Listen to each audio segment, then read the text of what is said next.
கர்த்தருக்கு ஸ்தோத்திரம். இந்த நாளிலே நாம் தியானிக்க இருக்கிற வேத வார்த்தை அது சங்கீதங்களின் புஸ்தகம் 94ஆம் சங்கீதம் 18ஆம் வசனம். என் கால் சறுக்குகிறது என்று நான் சொல்லும்போது கர்த்தாவே உமது கிருபை என்னை தாங்குகிறது.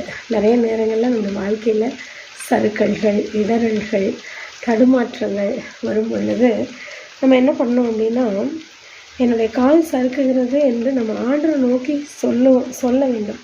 அப்படி நம்ம சொல்லும் பொழுது அவருடைய கிருபை நம்மை தாங்குகிறது என்று சொல்லி வசனத்தில் எழுதப்பட்டிருக்கிறது.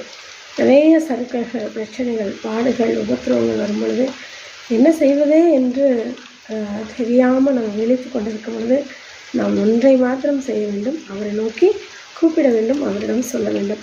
என்னை நோக்கி கூப்பிட, அப்பொழுது நான் உனக்கு உத்தரவு கொடுத்து நீ அறியாத உனக்கு எட்டாதமான பெரிய காரியங்களை செய்வேன்னு அவர் சொல்லியிருக்கிறார். இப்போ ஆண்டவர் நாம் நினைக்கிற மாதிரி அல்ல, அவர் நினைவின்படியாக நமக்கு பெரிய காரியங்களை செய்ய அவர் வல்லமுள்ளவராக இருக்கிறார்.